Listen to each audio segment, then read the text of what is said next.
Hey guys, how's it going? It's Invicta TV here, and I wanted to mention that a week from today, Thursday, the 18th, that's next week, is the gameplay reveal for Destiny 2.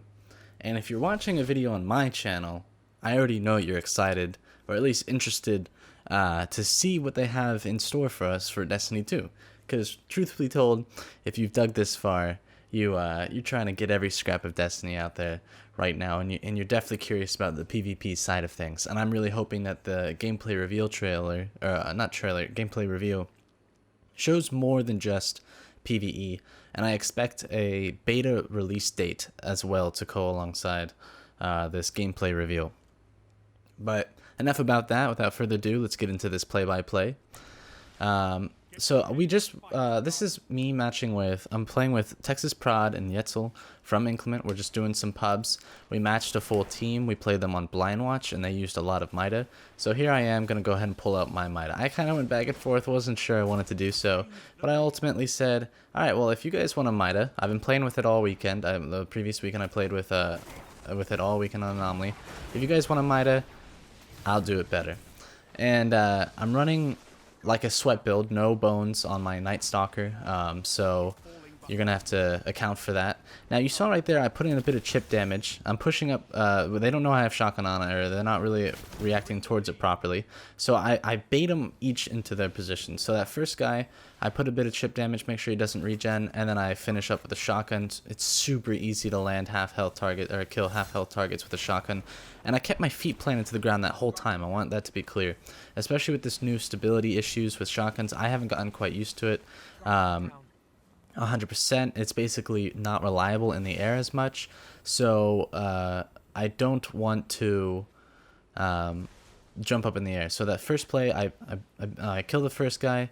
The second guy pushed up aggressively, and I baited with a crouch as I revived my buddies on the third, and so he slid around the corner, and I simply slid into him and dead.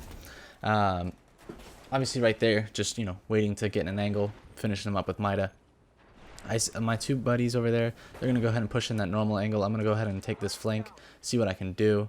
Yetzel did get picked by Mida. I did see a guy there, but at least I did in the replay. I don't know if I saw him the first time. Texas did get that kill with the double melee. He's a Novo Voidwalker, so basically he got his health back. I go ahead and bait that guy with another crouch and slide into him for the finish. Use the sword peek to see where this guy is, see that he's running away.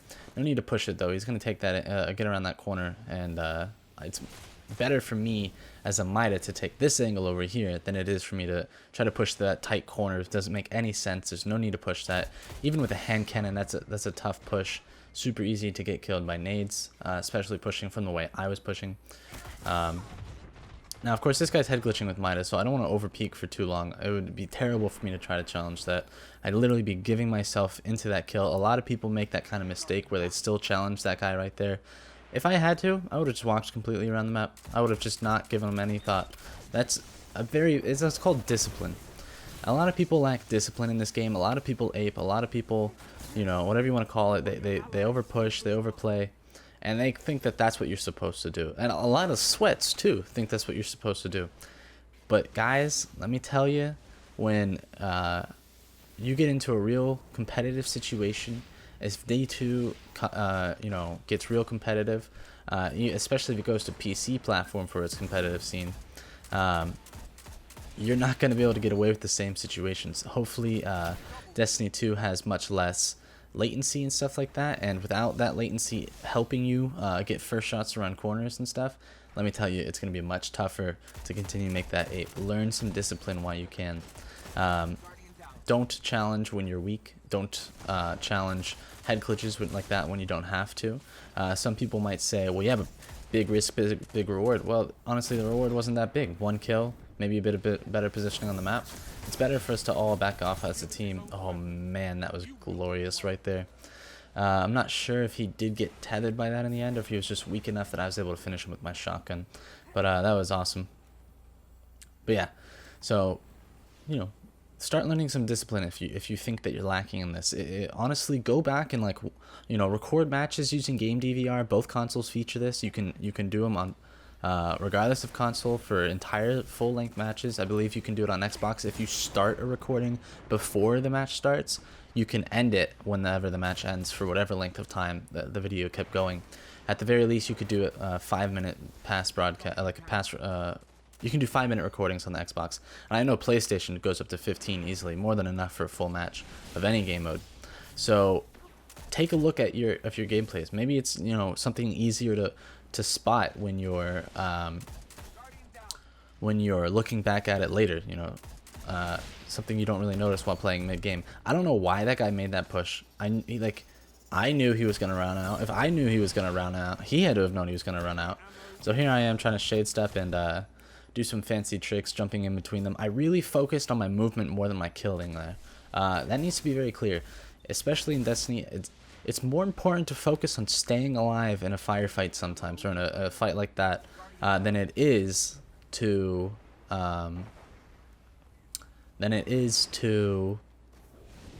get the kill.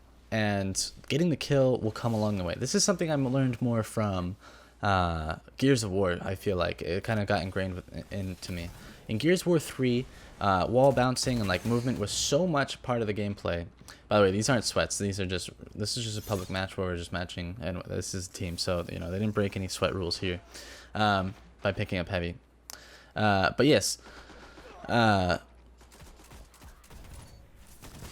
movement can be key in those close range encounters, in those fights. Movement is the thing that keep you alive, and then let the, you know, whatever you're gonna use to kill them, you know, whether it be primary or shotgun, preferably, especially with shotgun, especially using shotgun, let killing them come secondary.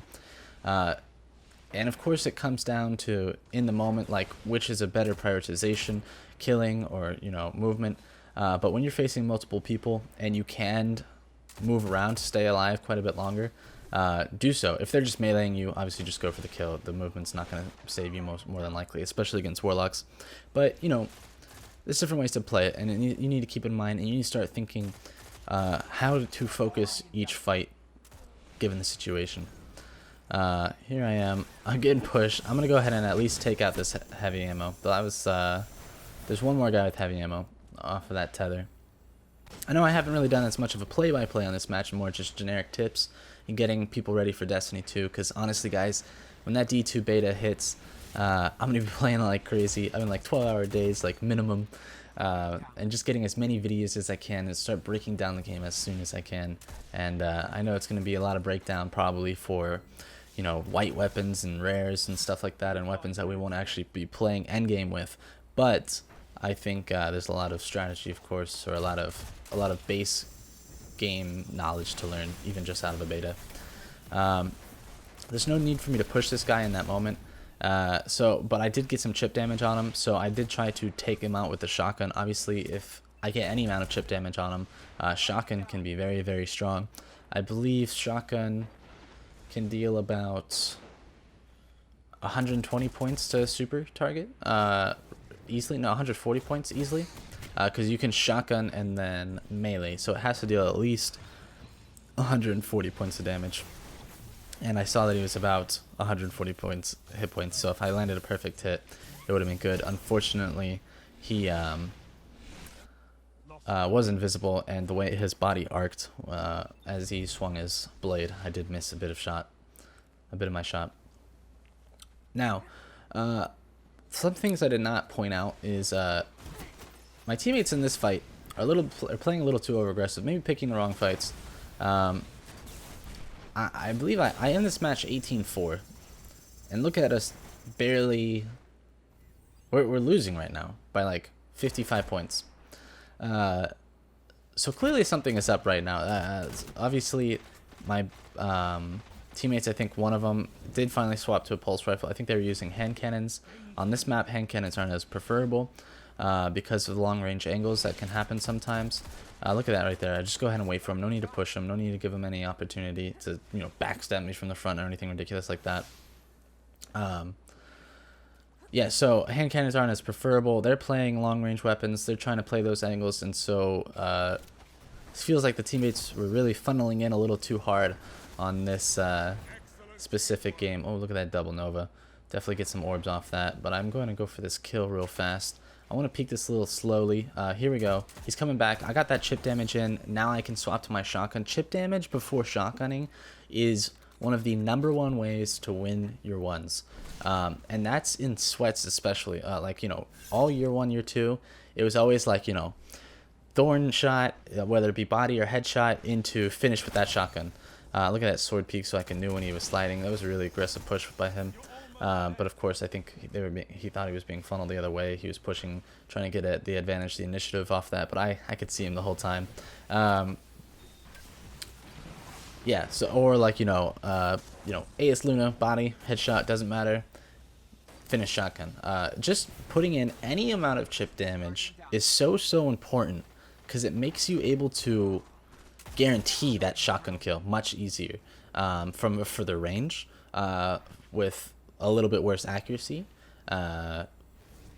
Just, it pressures your target so much, and it causes them to often, like, you can kill them once more, like I said, from further range. That's the biggest key. You can kill them from further range if you got the chip damage on them first. You can also simply kill them more consistently, so you don't have to throw in a melee afterwards where they might have to. So with that in mind, anytime where you can get some chip damage off before swapping to your shotgun, even if it's just one bullet, you can put yourself in a significantly better place to finish your target. And that would be the same, obviously, for fusion rifles and, of course, sniper rifles, hot swapping, that stuff.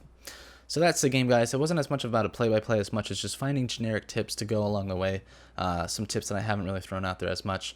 Like I said, I am looking forward to playing Destiny 2. We find out about that next week. Trials is tomorrow. I'll be back on that. I did a 24-hour stream last week, which is why I haven't had videos out.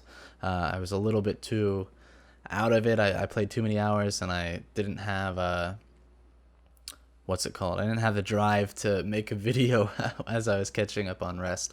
And honestly, it's been a little tough finding things to talk about when my mind is just so focused on that D2 hype that's just around the corner, you know?